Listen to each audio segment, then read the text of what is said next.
everyone, welcome. My name is Phoenix, and this is the Consumer's Guide to Filmmaking. The Last Dance, 2020, Jason Here. This series chronicles the 1997 to 1998 NBA season for the Chicago Bulls. In what would be the final season for an all-star team consisting of people like Michael Jordan, Scottie Pippen, Dennis Rodman, among others, we learn about their histories, their journey as a team, and the trials and tribulations that come with fame. So, a little about me. Only recently have I become a fan of basketball. I watched the NBA Finals last year when the Raptors won, and the game fascinated me, honestly, with how fluid and fast-paced it was. So I went into this series looking to learn a little about the history of the game, and I came out of it satisfied. It was an interesting look at possibly the finest sports team ever assembled. So just to get all of this out of the way, from a filmmaking perspective, I wasn't impressed with the series that much. In fact, I had some really major issues with it. Firstly, the structure of the show bothered me a bunch. It cut back and forth between the 97-98 season and the history of these players in this team, and it got a little annoying and inconsistent. It had no real focus, and most episodes were essentially, yeah, this is cool, but to get to this, we gotta go back and see this over and over again. I feel this series needs to be retooled. You could easily re-edit all the footage used in this series and do sort of a cyclical plotline where we start at the 98 finals and we go all the way back to the very beginning with Scottie, Michael Jordan, Dennis Rodman, and all of them as like young kids growing up, learning basketball and all that. And we learn how the team clicked and how they got to the 98 finals. That would have worked fine. Another issue I had was that it came off as kind of corny at times in terms of how it was presented. That I feel had to do with the original music mostly. It was really generic and basic, and it came off like a really sort of run-of-the-mill sports film at times. That being said, I couldn't help but get swept up in that emotion, and there were genuine moments where I was invested due to how it was presented. Especially when they used licensed music. When MJ was about to just go off, and they started playing like all this old school hip-hop over him dunking on everybody, I got so fucking hyped. I loved it. The ending as well, with what I think was a Pearl Jam song, over a montage of the team just being great, it got me a bit emotional. It was a really sort of saccharine, schmaltzy ending, and I like those in my series. However, most of the time I easily recognize the manipulative, corny tricks they were doing from a filmmaking perspective, and I saw it as just really cheap. But ultimately, the value I got out of this show was not through the technical elements. Why I loved this series was because it acted as kind of a character study for the championship team. Specifically, for Michael Jordan. Michael Jordan, the greatest basketball player of all time, is this mythical figure. Like a meme legend, even.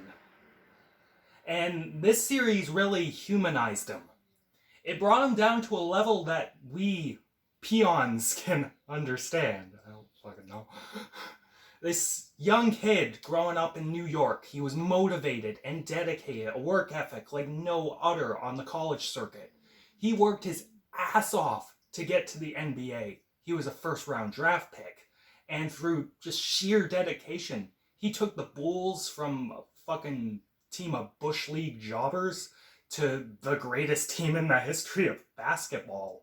With that, though, comes some negative rep and PR, and this series does not shy away from that. His bad attitude at times towards his teammates, his gambling issues, his general issues with other players in the league, you see that Michael Jordan could be a bit of a righteous cunt. But the series at times gives us his justification in that he just wanted to be the best and win. And I believed that. Like anyone who is gifted and excellent in their field, mediocrity cannot be accepted. And Michael Jordan didn't take shit from anybody. He acted the way he did because he wanted his team to excel. And despite that, he did care for his people, and he loved who he loved. He valued his family, his teammates, and I respect that. And speaking of his teammates, the series does also shed insight into them. We see Scottie Pippen. We learn about his relationship with Michael Jordan and his issues with the team at the time of the 97-98 season. We learn about Dennis Rodman's larger-than-life persona, how he sort of just evolved into that to get him noticed, and his history with the NBA. We see the rise of guys like Steve Kerr and Tony Kukoc. We learn about Coach Phil Jackson, and his methods, as well as his clash with the upper brass of the Chicago Bulls and the NBA. It was honestly a fascinating insight into the world of basketball and the drama that unfolds in it. So, just a little aside, the reason I always struggled with team sports is due to a lack of connection with the individual. It always emphasized the unit, and I couldn't make heads or tails of who was playing and why I should give a shit. If every single sports team marketed their shit the way the Bulls marketed Michael Jordan and his guys, I could get more into it. I mean, not to say that sports teams don't do that. They do. But I just wish every team would do that, regardless of the star power.